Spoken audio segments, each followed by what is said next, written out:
Ayo, what's up? Welcome back to sa ating channel. It's Mobs TV. Alright, sa tayo babalik muli mga babayan. At eto na nga po, no, ang masamang balita dito sa mga diskaya mga babayan, no? At ang inyo pong nakikita sa inyong mga screen ay walang iba kundi si DPWH Secretary Vince Dizon mga babayan. Pero syempre bago ang lahat, please don't forget to subscribe, like, share, at comment dyan sa comment section. At shoutouts tayo sa mga followers natin dyan.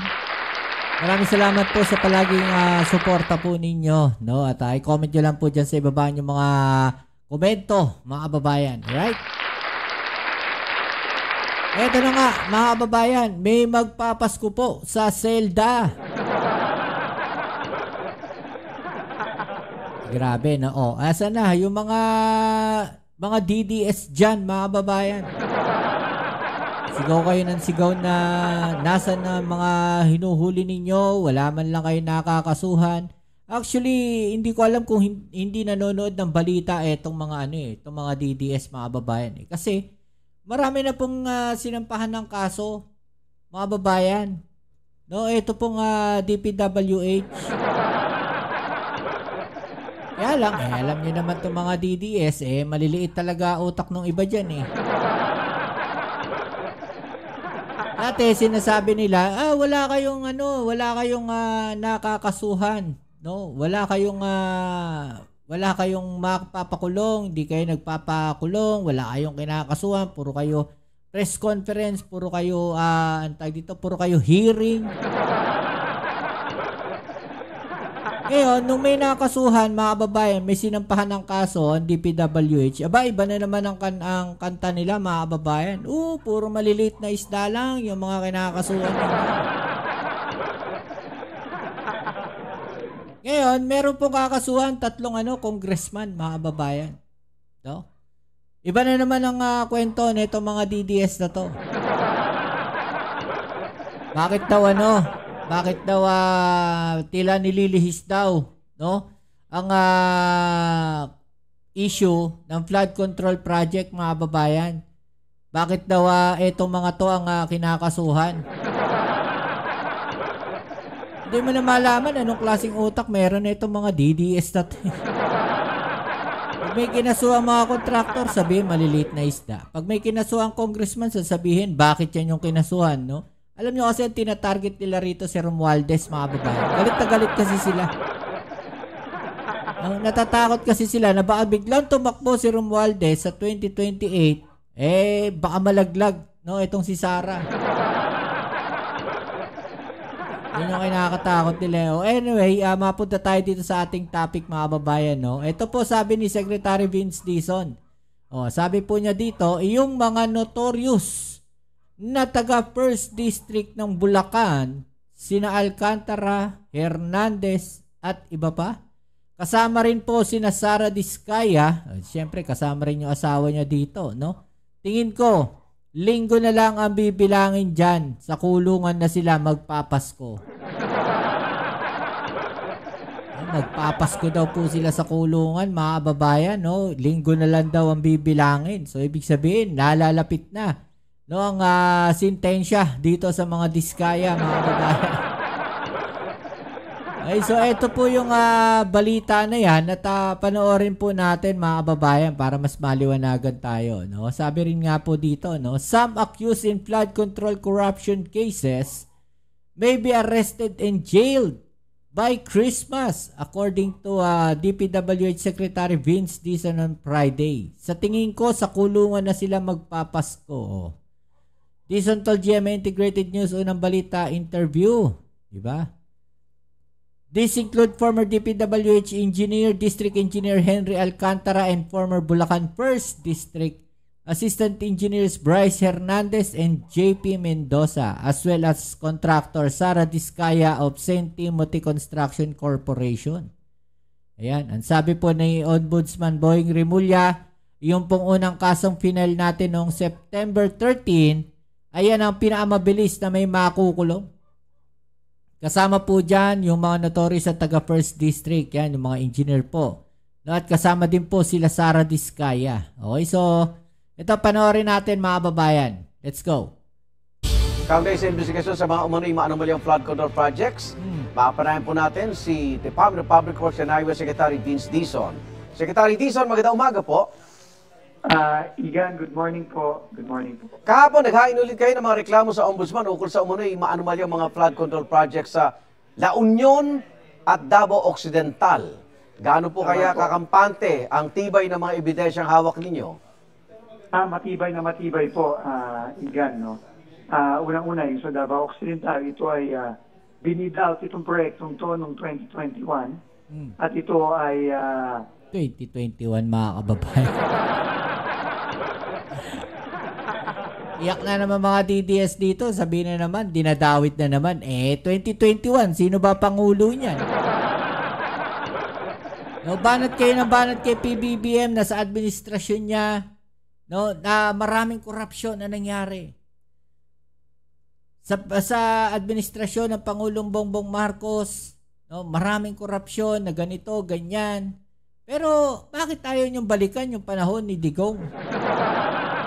Ito 2021, no? Oh, may mga ghost project. Tapos ituturo niyo administrasyon ni Pangulong Bongbong Marcos. 'Di ba? Siya nga yung nagbunyag diyan sa mga yan. Kung hindi siya nagsalita, may mangyayari bang ganyan? Wala naman, 'di ba? Kaya mapapaisip ka na lang, anong klaseng utak meron tong mga DDS na to? Masyado silang panatiko, mga babayan. Hindi sila nakakapag-isip na ng maayos. ghost project dahil Ulitin natin, ha? Igan, no? Unang-una, yung sa Davao Occidental, ito ay Davao, ha? binid out itong proyektong to noong 2021 at ito ay ghost project Ghost project daw, mga kababayan. dahil igang buwan ngang nakalipas pagkatapos ma-award, binayaran na ito ng buo kahit na wala pang proyekto doon. Yun ang matindi doon. Oh. Diba? Binayaran na kagad. Kahit hindi pa nagawa o walang ginawa. Ghost project nga eh. Diba? Tapos sasabihin nito mga tolongkis na DDS na to, na sa administrasyon ni Pangulong Bongbong Marcos maraming korupsyon. Talamak ang korupsyon. Sino ba Pangulo ng 2021? Sige nga, sagutin nyo nga. Yung mga nanonood na DDS dito sa ating channel, marami dyan nanonood. Mga babae ng mga DDS, tignan nyo sa comment section. Diba? Yung mga DDS dyan, comment kayo, sino Pangulo ng 2021? Meron po tayong mga Paki-explain nga. piligit mismo doon sa mga residente doon na sinasabi na walang proyekto doon at in fact, ang proyekto doon nagsimula lang i-construct ngayong 2025. Ngayon lang daw ginawa, mga kababayan. After 4 years, after magsalita ng ating Pangulo, at ultimo yung mga residente ron, syempre sila, alam nila kung ano yung nangyayari sa paligid nila. Diba? Kung may ginagawa dyan, alam ng mga yan. Sasabihin ba nila, hindi, matagal na yan, no? Bagong project lang yan. Hindi eh. As in, totally, walang ginawa. Alam nila yan. Magsasalita yung mga yan, mga kababayan. Yun ang problema nila, na mayroong mga residente dun sa lugar na yon na nakikita kung ano yung ginawa nila. Kung ano yung pagbabago dun sa mga lugar nila. Diba? Paki-explain yan, mga DDS dyan. Paki-explain. Pakisabi. No? Paki-explain na bakit merong ghost project nung panahon ni Digong. Inimbestigahan niya ba yan? Gumawa ba siya ng aksyon? Yun ang problema. Puro kasi kayo daldal. Puro kayo ngaw-ngaw. Diba? Panahon ni Digong, Tapos ayaw ninyong paimbestigahan yung 2016 hanggang 2022. Ang gusto ninyong mangyari, 2022 hanggang 2025 lang. Yun lang yung imbestigahan, yun lang yung ilabas. Paano yung 6 years ni Digong? Paano yung mga nakalipas na administrasyon? Sabihin na natin ganun. Pero kasi lumalabas na sa panahon ni Digong, doon mas talamak, doon mas maraming korupsyon sa DPWH. Eh di ba nga sinasabi na dawit din si Senator Bongo dahil yung pamilya niya mismo, no? Merong conflict of interest dahil yung magulang niya, yung tatay niya, contractor ng DPWH ng mga project. Take note mga babayan konektado rin sila sa Diskaya kasi kausap nila sa ibang project yung mga Diskaya. Kaya ba Kaya ba tinuturo ng mga Diskaya puro congressman, walang senador? Sige nga. Opo. So, klarong-klaro yung ebidensya. Dito naman sa La Union, klaro, binayaran ng buo kahit na hindi pa tapas at sobrang substandard po nung proyekto. Kaya kampante po tayo sa ebidensya laban dito sa mga kinasuhan natin kahapon. Galit at gigil po ang tao. Nag-aabog sila. Kailan ba may makukulong, Secretary? Ang sabi po ni Ombudsman Boying Rimulya, yung pong unang kasong final natin nung September 13, no? Yan ang pinakamabilis na may makukulong. Kasama po dyan yung mga notorious na taga First District of Bulacan. Opo. Sila Alcantara, sila Hernandez, etc.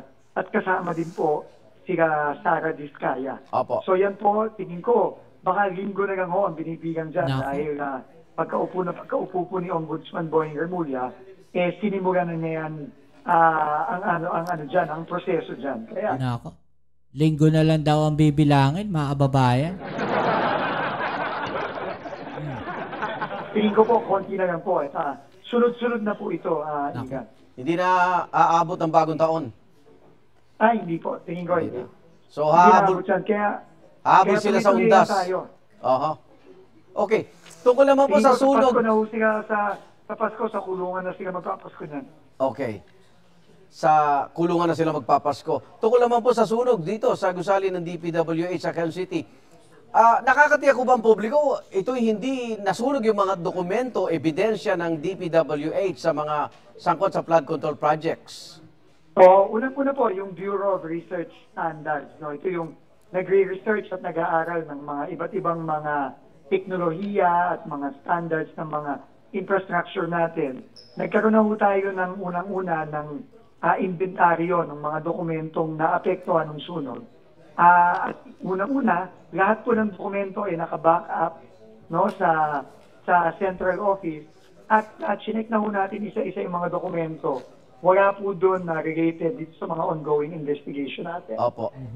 So, kampante po ang ating mga kababayan, kampante din po tayo na wala pong related sa investigation na tinamaan dito sa sunog. Opo. Salamat po. Samantala, backlog sa silid, aralan. Ano na po balak ninyo, Secretary? Magkakaroon po tayo ng catch-up plan, no? Dahil nga tama naman si Secretary Sani Angara, mukhang ngayong taong ito medyo nawigi ata sa pagpapagawa ng mga flood control at nakakalimutan yung pinaka-importanting mga silid aralan natin. So magka-catch up plan tayo dito. Nag-usap na po tayo ng DepEd at meron na po tayong plano, pero ako naniniwala na hindi kaya ng DPWH, at least for this year, no? Opo. Gawin lahat ng mga silid-aralan. Kaya dapat talaga makipag-partner na tayo sa mga LGU para tutulong sila sa ating gumawa at bilisan yung paggawa at maayos ang paggawa. Opo. Habol ko lang po ito, batay ho sa review ng inyong departamento rin, natuklasan na mula 35% to 50% ang overprice ng mga public works projects, kabilang road projects, mga bridges, flood control. So simula pa lang pala mataba na yung budget ng DPWH. Alam mo, dekada na yan, Igan. Oo nga eh. No, napakaraming mga dumaan ng taon, dumaan na administrasyon, dumaan na kongreso, dumaan na budget, na ganyan na ang presyo.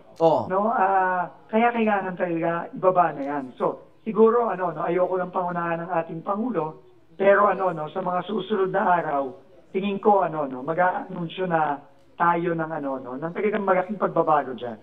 Matatapyasan na ang presyo sa public works. Kailangan na Igan, kasi talagang napakalaki ng mga diferensya ng mga nakita natin. Uh-huh. At tiniresinta na natin to sa Pangulo at tingin ko sa mga susunod na araw may malaking announcement ng Pangulo natin tungkol dyan. Yung burokrasya ho ba, may mga matatanggal na dyan at palitan ng bago? Oo, yun nga po ang sinisimulan na natin gawin. Alam niyo naman, sabi ko nga, dito pa rin sa mga final nating kaso, ang bilang ko na nasa 60 na ang kinasuhan natin. Opo. So sigurado yung 60 na yan, lahat matatanggal yan. At nag-uumpisa pa rin tayo, Igan. Opo. So marami talaga kailangan cleansing nga, sabi ng Pangulo natin, cleansing top to bottom ang kailangan natin gawin dyan. At yun ang gagawin natin. At kailangan talaga new blood na ang ilagay natin dito para naman mabago na itong departamentong ito. Maraming salamat, DPWH Secretary Vince Dizon. Ayan, mga kababayan, no? At tama nga naman, palitan na natin yung sistema. No? Kasi matagal na yan, dekada na talaga yan, mga kababayan. No? Buti na lang, hindi ako nag-DPWH. Alam niyo kung bakit?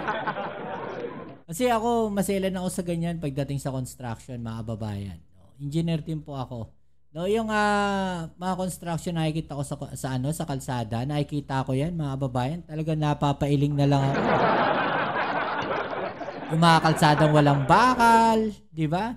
Yung mga binuhusan na, no? Tapos yung mga kalsadang ewan ko kung paano nila ginawa yan, mga kababayan, na lubak-lubak pa rin eh.